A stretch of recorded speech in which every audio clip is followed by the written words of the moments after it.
Jiu-Jitsu 2000 here today. I just got done unboxing a MSR WhisperLite Universal, and now it's time to fire it up. Let's take a look and see how it works. Stay tuned. Okay, while it's cooling, I want to talk about something that I just thought of.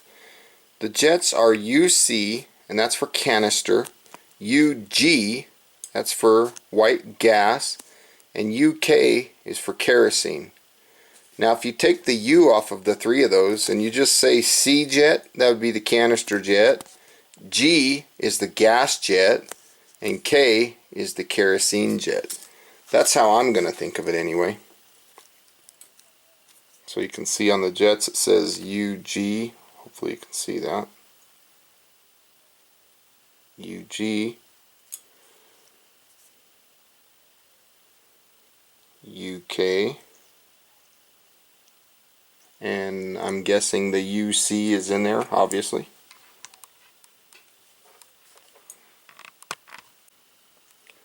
Right now, while we're waiting on this stove to cool, you can see that there's a lot of soot here in the bottom of the stove. That's because we're using gasoline. You know, previously we were using this stuff, this gasoline here.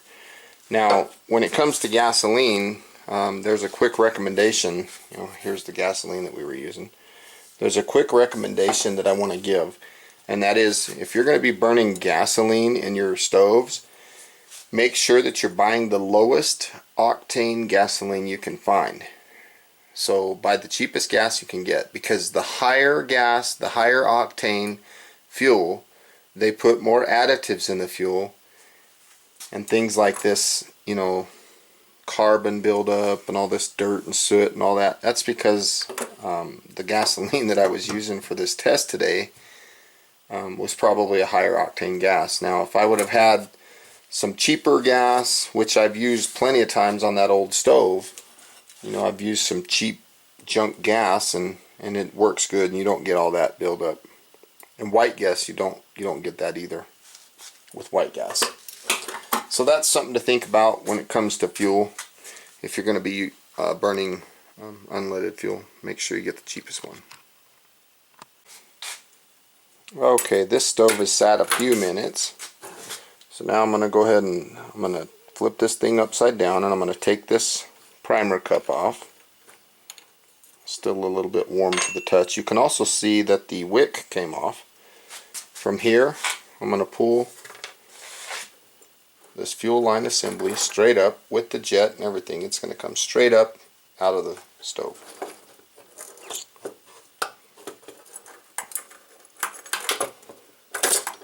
Just like so.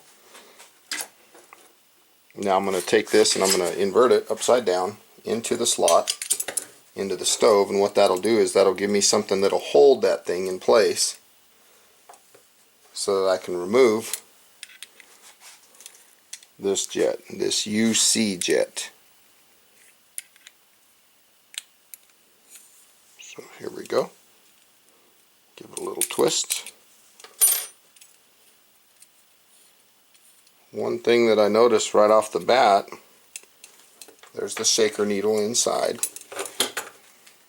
Don't lose that. For those of you who don't understand what the shaker needle does, is that cleans.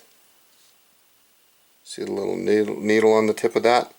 What that does is it shakes inside and it cleans the orifice, the hole of your jet. That's what the shaker jet does, the shaker needle. So I've got this UC jet in my hand. You can see that that's physically a lot bigger than the other two jets. You've got the K, the G, and then the UC. It's a lot different. It's got a high portion on it. So I'm going to put the G in there for gas. So I'm going to take the shaker jet with the needle, and I'm going to put the needle down into the jet here. I'm going to bring my stove over here. Without losing the needle, I'm going to just start threading the jet in. Right like so. Get my wrench, give it a little tightening. Now we don't want to go gorilla tight or anything, we just want to snug it up. Come back, flip this thing over, and lay everything back down into place.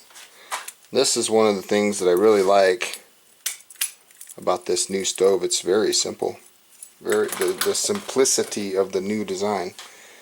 Let me take the wick, put the wick back on, and then now we're going to take our priming cup, or put that on. We'll thread that onto the bottom of the stove. It's cool to the touch now, it's not hot anymore.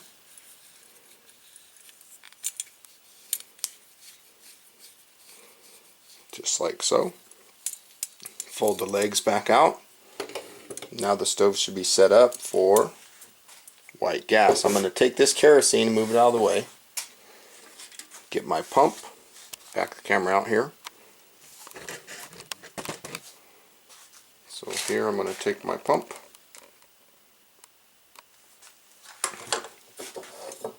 Take the lid off of my fuel bottle. Set that aside, and we're going to insert the filter into the pump, and kind of at an angle I'm going to put the pump down in. From here I'm going to tighten the pump. Doesn't have to be crazy tight. Just snug this thing up, make sure this valve is off. From here I'm going to give it between 20 and 30 pumps. 3, 4, 5, 6, 7, 8, 9, 10. There's 20. And let's go 5 more. 1, 2, 3, 4, 5. Okay, everything is good. Now we're going to insert this portion into the pump. Now you see this little arm? This arm is going to swing across and it's going to click into this corresponding little groove here. So I got to make sure the arm's in position for me. Flip it around and click it right into there. Lay this thing on its side. Get everything where it's nice and stable and set up. Okay, so it might take a little bit because this is the first time. From here I'm going to get my lighter handy. Now we're going to do what we call priming the stove. You're going to see a big yellow flame, and what that yellow flame does is it gives what it's doing is it's heating up this generator tube. The fuel is going to collect in this primer cup down below, and it's going to burn a big yellow flame. And what it's going to do is, again, it's going to heat this generator tube up so that when the liquid fuel comes through, it'll turn into a gas through that generator, and then it's going to eventually be shooting gas up. But in the beginning, the priming step, we have to use liquid. So I'm going to open this valve a little bit, and I'm going to squirt just a little bit of fuel in there.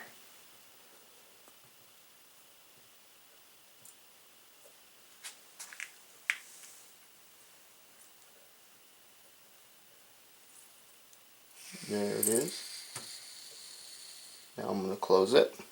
The priming cup is full. You can see that there's fuel in the priming cup. I'm going to go ahead and light that. This is not white gas, this is automotive fuel. Okay, again, to explain the process, we're heating up all the metal, we're heating up the generator tube. We're doing all this in an effort to turn that in from a liquid to a gas. Now obviously you want to make sure that you have a fire extinguisher handy and things like that. Good ventilation when you're doing this. You want to be outside. I happen to have my garage door open at this point.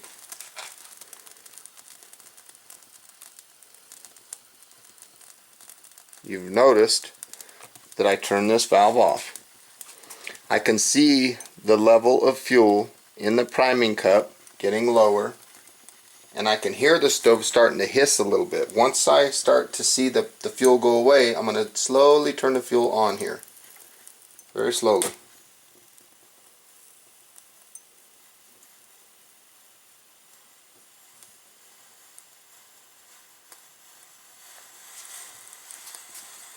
Now you'll see this flame transform from the big yellow flame to the blue flame. and the blue flame is the one we're going to cook on, but we're still in the middle of the process of priming. So let's turn this a little, open this up a little more. There we go. There we go. You can see that we have our flame now. Let's go zoom in on that flame. That is automotive fuel. I'm going to open the valve a little more and take a look.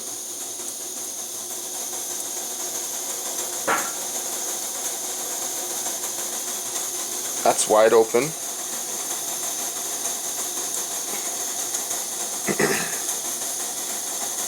Looks like it does a good job.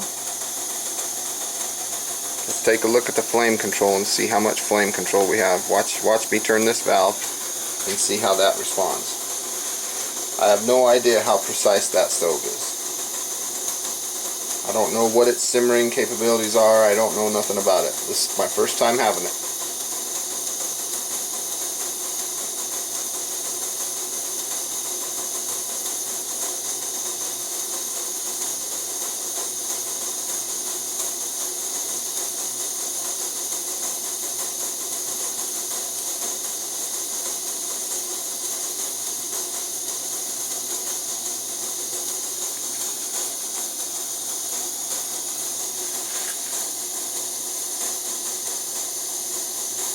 This valve is pretty much shut.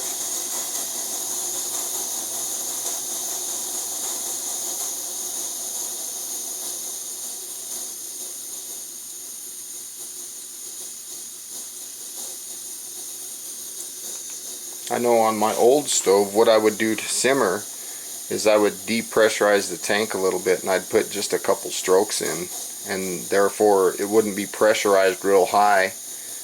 And that's how I was able to simmer on my old stove. On this one it seems to have a little bit more control.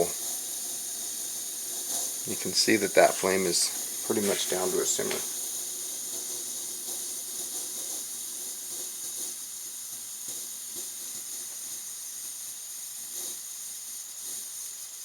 If you want one of the stoves the MSR makes that has good fuel, or should I say good flame control, take a look at their Dragonfly stove. I used to own that one, and it's a beautiful stove as far as flame control. You can literally go from a birthday candle all the way to a blowtorch with that thing. Looks like the fuel control, or excuse me, the flame control on this one is a little better than the old one was, than this guy back here, but not much. Almost the same.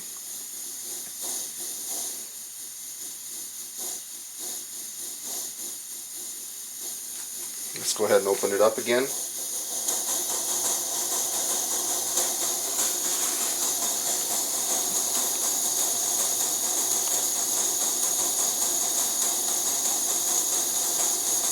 Pretty good little flame. It's quiet. You can see that the windshield, the side, the wind protector area, you can see that it's just red hot. So it's putting out a beautiful flame.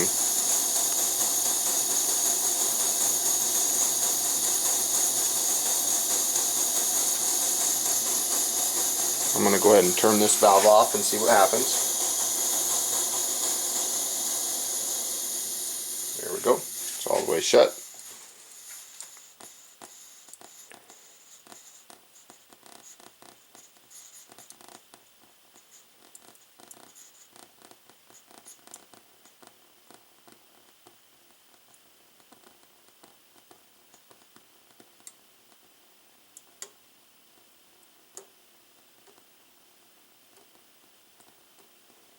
I'll be back in a minute.